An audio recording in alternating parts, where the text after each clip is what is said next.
I'm gonna start. So, some introductions first. Hello, I am Etienne. This is my Twitter handle. You can follow me so you can talk to me later. I'm a software engineer from Brazil.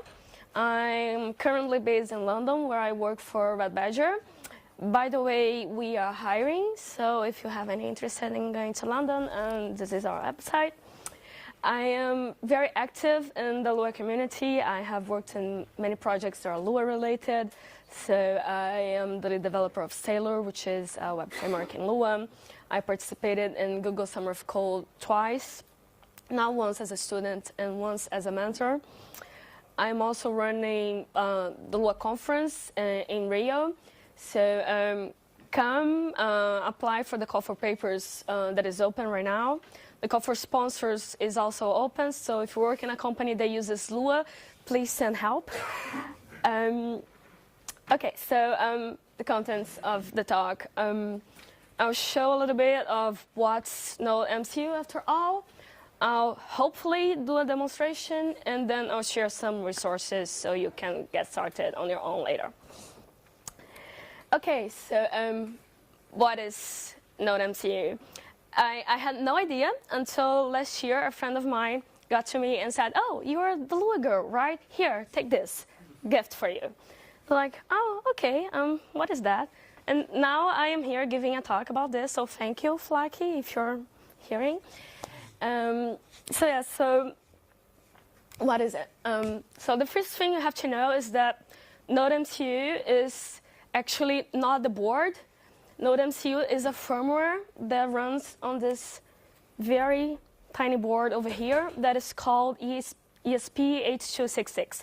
I'm going to pass it around in case you want to take a closer look. But yeah, so some specs.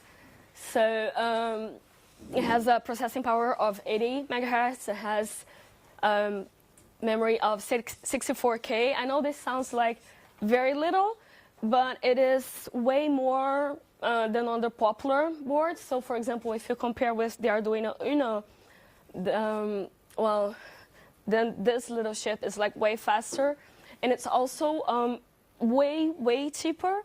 So the price range of this one is between $3 and $10. I'll say that $10 is like the tops you find maybe at the fruit store or Spark Fun. Like if you go to AliExpress, you can find them from maybe $2.5. And well, if you get an Arduino plus the Wi-Fi shield, you could easily get up to $50, which could be a little too much for just experimenting something you don't know, starting out. It can be like a big investment for a beginner's project. So yeah, it costs $3. It is very powerful, and it has Wi-Fi. There are some advantages on Arduino if I want to be fair. So for example, this one just has one analog pin. The Arduino has more, so depending on your needs, this one will not be suitable. But to be honest, I only need one analog pin, so I'm pretty happy to just spend $3. Going on, as I said, the NodeMCU is just a firmware. The whole thing that I'm passing around is a dev board, so it is ready to get started since it has like a voltage regulator, because this board is Chinese and is fabricated by a company called Expressive. So the tiny square over here is the ESP model itself, and then since it's open hardware, there are many companies that fabricate their own version of this board and of the model with the ESP core. So the most famous is the AI Thinker, and they had series of different modules with this ESP core. The most famous and the one that you see in the one that I'm passing around is the ESP12, and then they are part of the whole ESP8266. Oh yeah, the dev board also has like a serial entry, so it makes it easier to program with USB. Like I said, there are many companies that fabricate their own version of this, so you can find this on all kinds of electronic shops. So SparkFun has their own version of this board with the SP2. So nice thing about this one is that it's prepared to be stackable. It already has like an entry for the battery. It's all set. It is a little bit up in the price range, but depending on what you want, this will be really useful. I discovered this one a couple of days ago when I was researching for this talk, and so this Wemos is very tiny and super cheap. So depending on the project you want to do, oh, you've got one. Oh, nice.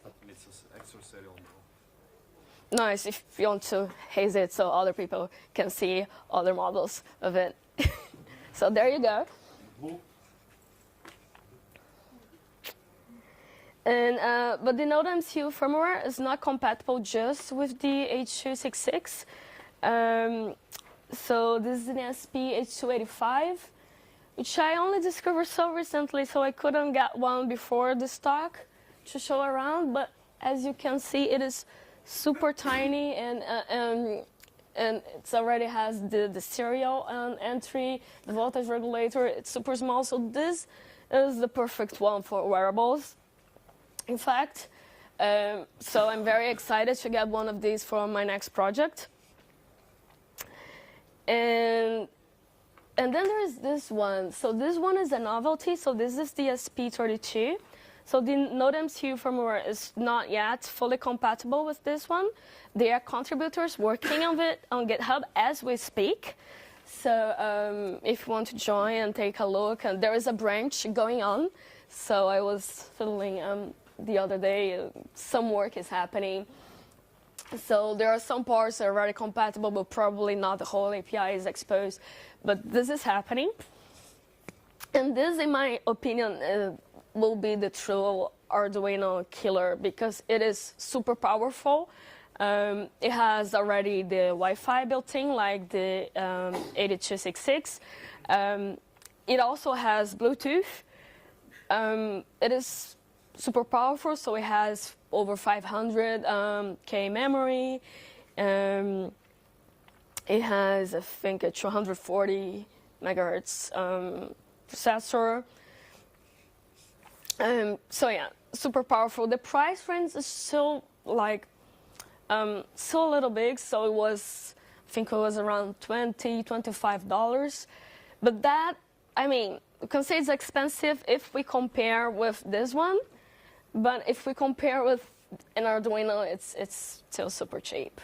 So this is like, I'm very excited to get my hands in one of those. Okay, so how do you get started? So if you have a Mac, you probably need to get a driver for the serial entry of the Chinese module. I was just tweeting the other day that this is an adventure of going in websites in Chinese and Russians from links that strangers send to you on Stack Overflow, and it sounds really dodgy. But everything worked. I didn't get any virus. It's okay. So it's the official driver for the Chinese manufacturer. It's fine. And so you after fiddling in many weird sites, you can get to a driver. And then for building the firmware, normally you can only build it in Linux, but then there is this website. I forgot to open it on beforehand.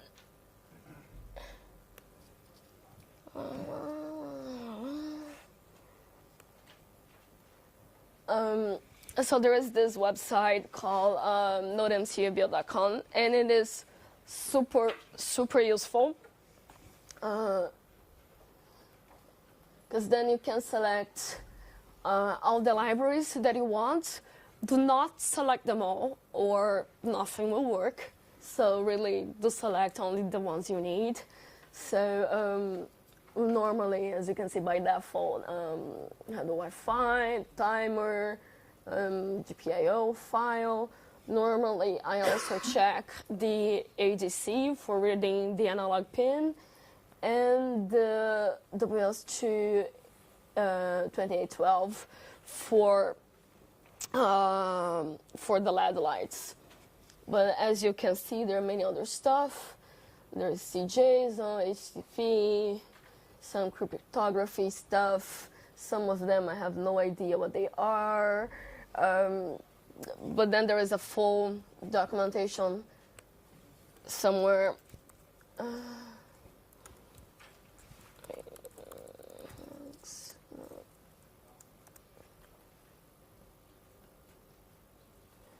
So yeah, you can find documentation on all of them on the NodeMCU docs. Don't worry about getting all the links to the website and resources at the moment. I'm going to share them all on my slide once I'm done. So I'll post it on Twitter. Just take a look on my timeline. It will be there like 10 minutes after my talk.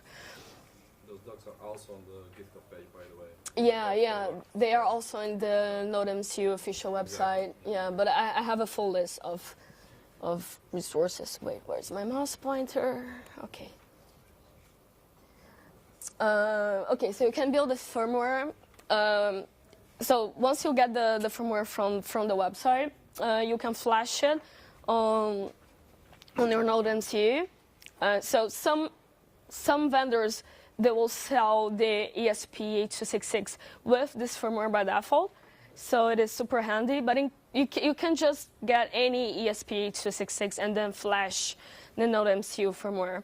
And this will allow you to program it in Lua, which is super high level and super easy to maintain, and way easier to get started than say if this is like your first wearable project for just getting acquainted with the API and with this kind of project.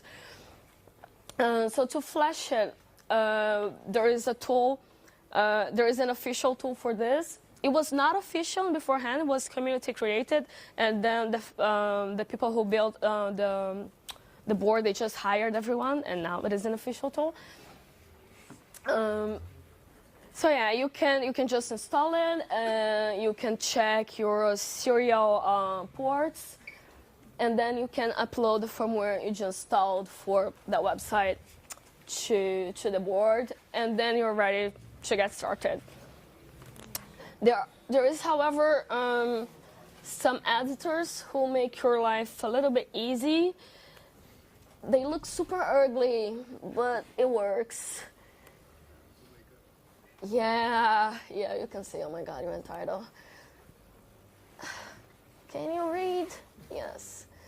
I really want an Atom plugin for this, so if anyone wants to build one, please do that. So this is sort of an IDE for uploading your code. You can also use it to write your code, but I don't. I just use Atom, and then I load them here, and then I upload them. And then with this, you are ready to get started with your board. So now is the demo time, so bear with me. Things might go wrong. So let's try some, where's my mouse? Oh, there. Let's try some simple things. 280.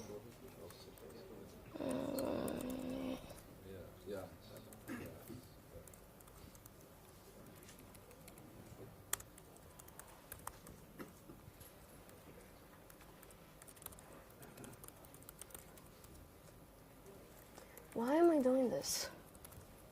Okay. So for some reason, so the WS2 2812 is a protocol that lets you deal with this types of LED. I should probably show on the thingy. Wait.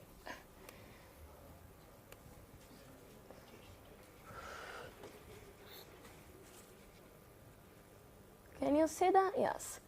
It's the NeoPixels. Yeah, so these are the NeoPixels. They are super interesting because they are addressable.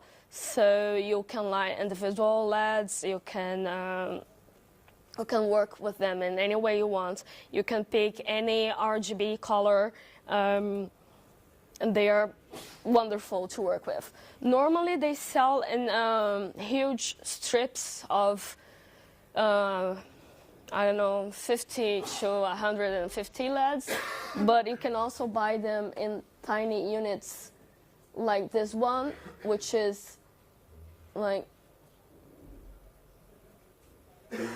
okay, which is perfect for wearable projects.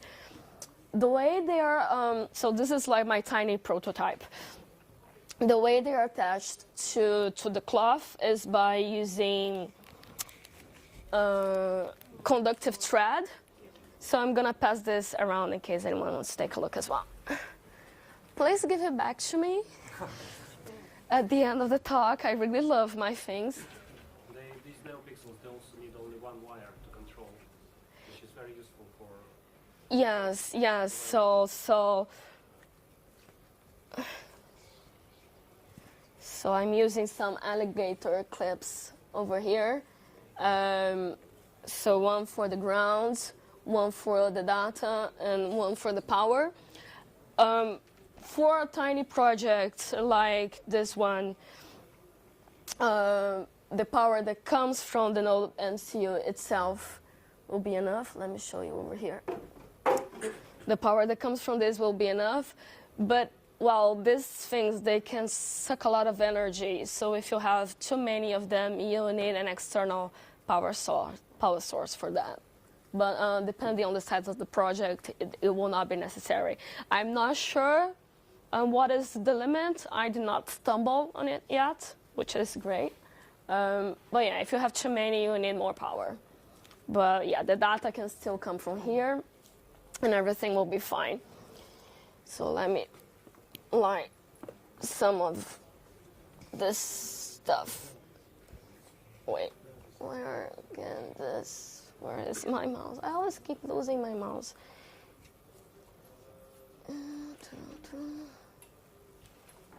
Okay. So for some reason, the RGB of the API is not RGB. It is green, red, blue instead of red, green, blue as everything else. But that's all right. So you can just send like the hash.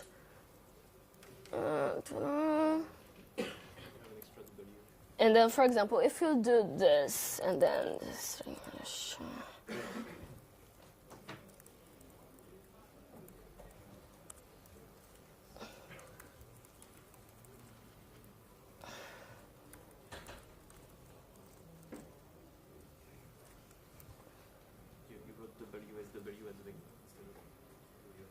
What? Where? Oh, thank you. Hopefully, this should light one LED in magenta and one in blue. Well, it partially works, which is a good start. What happened here? You're the same thing twice. Same thing twice. Oh, yeah. Well, still, then there should be two LEDs magenta instead of only one. I hope I didn't burn one LED. Let me try something different.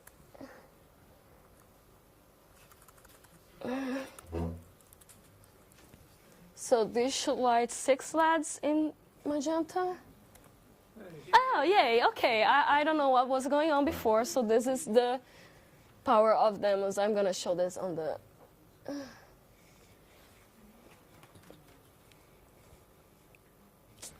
There you go. So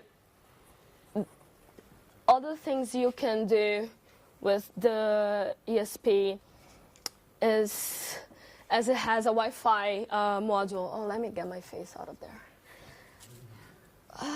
I'm gonna keep losing my mouse pointer all the time. as it has a very a Wi-Fi board, Wi-Fi module, and a very easy to use API, you can very easily just make an access point and launch a web server. So, for example,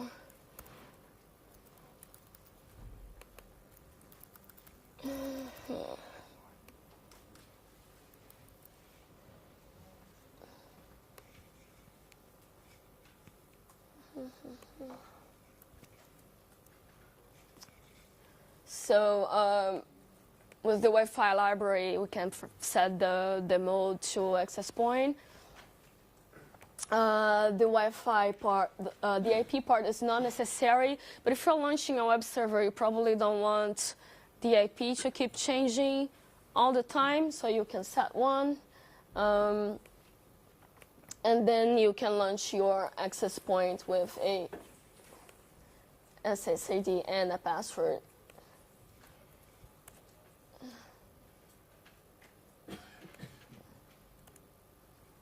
So if I send this over here,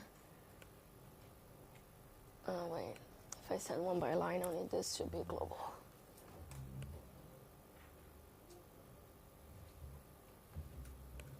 Did it work?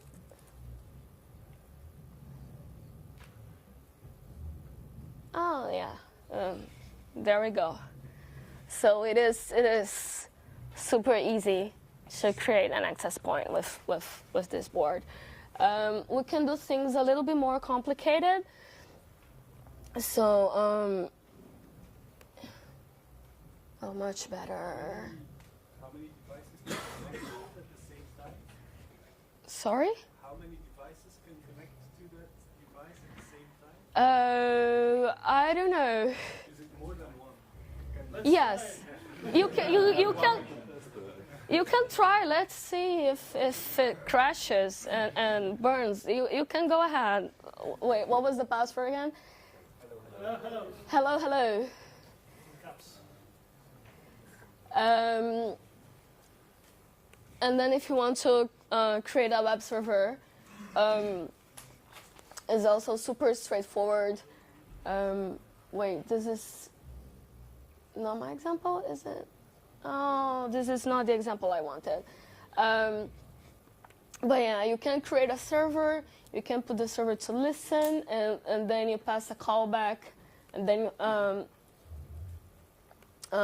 with the client and the request, and then you can do things like parsing it, and then you can do stuff, and then you can have a buffer that you can send to the client afterwards. I do have some. I also wrote some libraries to work on my stuff. So this all started because I just graduated 3 months ago, and I wanted to have a killing dress for my graduation party, which is this one. So I installed some pixels on each flower of the dress. Let me put this over there. Again. So I installed one on each flower of the dress, and the silver dress is perfect because then this thing really blends into the cloth. It's all sealed with the conductive thread that I mentioned before. I'm not sure if you can see it here. Can you see that? Okay. So the swivel thread does its work, and then here I have the entry point.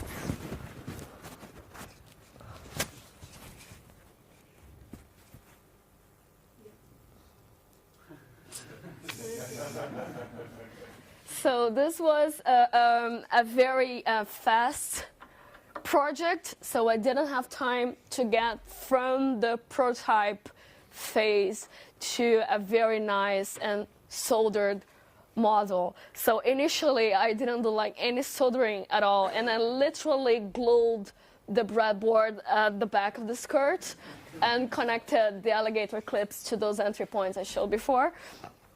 So it was all very experimental, but the dress went on the party line for many hours and was a huge success.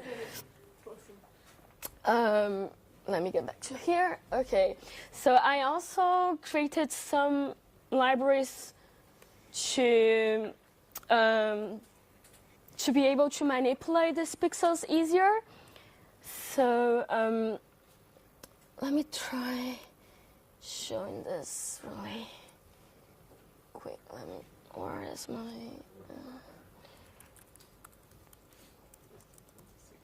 I'll go 1 minute over the top.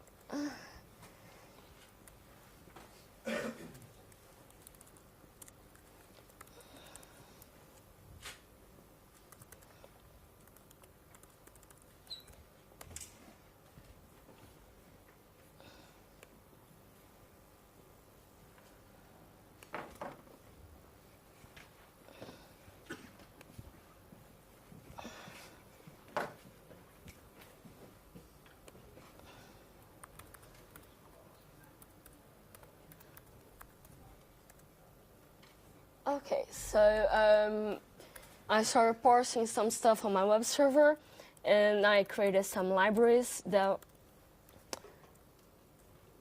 help with managing all this. So color.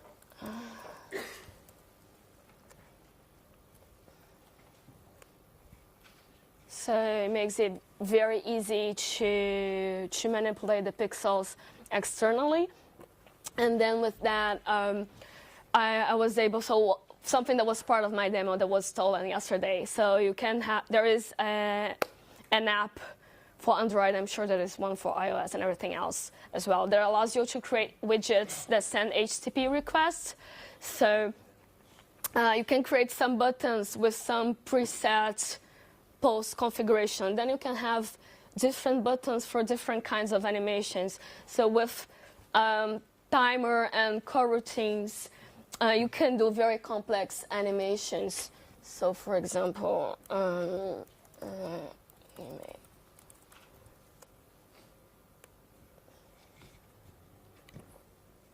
and then you can do this.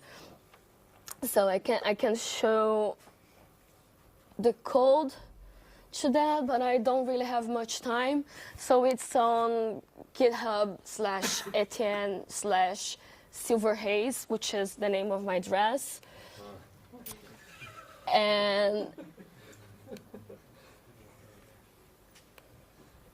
then I also got like plenty of resources, which I will not go through right now because my time is up.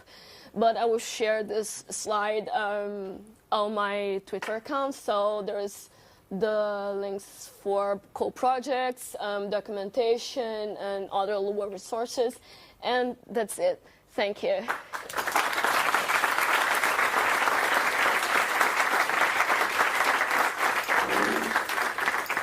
Questions? Can this device send HTTP requests, not only open Wi-Fi access point, but send requests to the outside? So the question was if the device can send HTTP requests to the outside, and the answer is yes. So not only it can launch, so the Wi-Fi module is not only prepared to open itself as an access point, but also to connect to an external network. And once you have that, you are able to send requests. So there is an HTTP library for that. So I assume that hackers can hack it and use it for DDoS schemes as all others, those fancy IoT devices.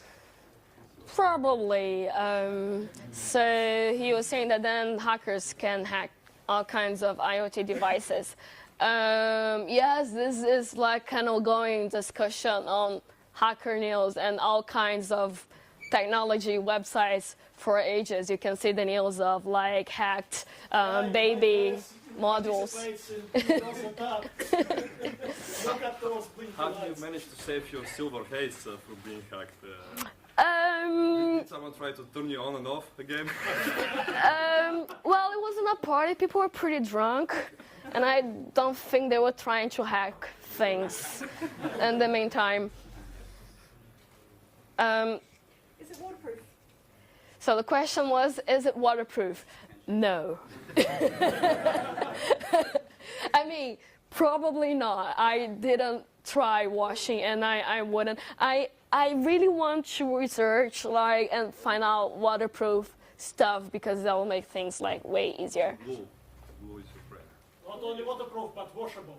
Yeah. That is the point of being waterproof. Waterproof is not enough. There's detergents and stuff. True. Yeah. Those Wi-Fi modules on ESP controllers, they are pretty heavy on power consumption, right? Quarter and a half. Quarter, like 259 milliamps. So the question was, what kind of if you want to run on battery, what kind of... so the question was, so the Wi-Fi model of this board is very consumes lots of power. So how long can you expect a battery to run? So well, that depends on your battery, and depends on what other things you were doing. So I don't know, but my model was connected to an external battery charger hidden in my stockings, and it lasted the whole party, which was solid 5 hours more. But that was only LED. It was not using any Wi-Fi module. I was using the Wi-Fi module because I was switching. So for the party, I also made a small Pebble app with just a menu sending HTTP requests.